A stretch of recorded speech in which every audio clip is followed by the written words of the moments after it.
So here we got some corn that really doesn't look too bad. I mean, for being 14 inches light on rainfall, you know, to have an ear like that is a blessing. So, and you can see here we got pretty decent stalks. They're a little weak, but overall, I mean, that's pretty decent.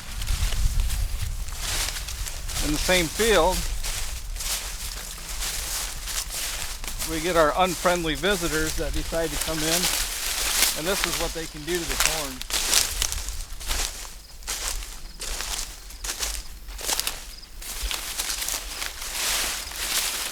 So when you take into consideration the rainfall that we've had, which has been not very much,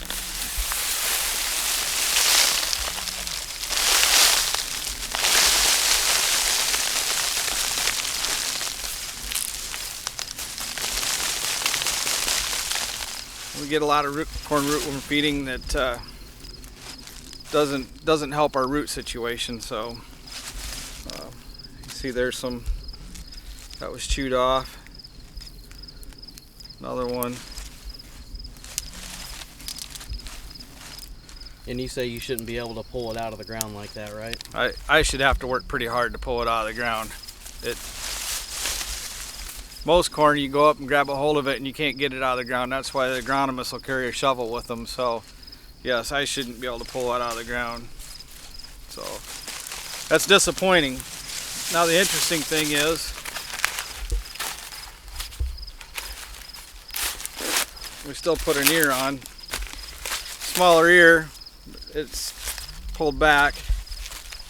But in this particular farm, there is some spots that have much larger ears. You can also notice that some of the plants still have a green leaf. Some disease that has set in. We got just a little bit of tar spot on this as well.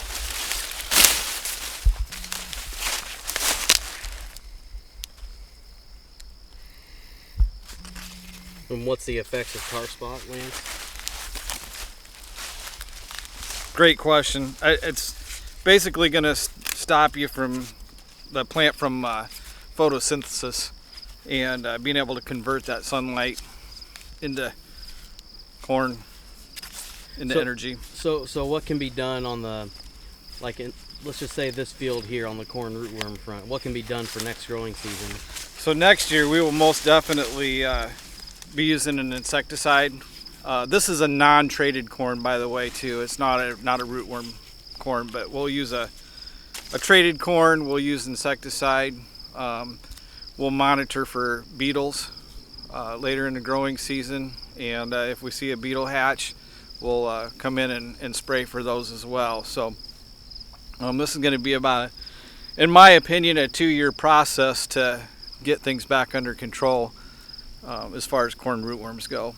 So for every producer out here, I mean, this is why we really need to pay attention to what we're doing with our traits and help protect those traits and use different modes of action to control these pests. And you just never know. For 15 years we had 0 rootworm pressure, and this 1 year this is what happened. So, you know, probably was a little complacent and thinking, okay, well, we've had things under control, what's different? And then all of a sudden, bam, here we got this. So don't be complacent. Get out and scout the fields, look at your roots, and we're going to learn. We're learning from this in a unfortunately expensive way. So going forward, I think we know how we're going to tackle it and try to combat the problem.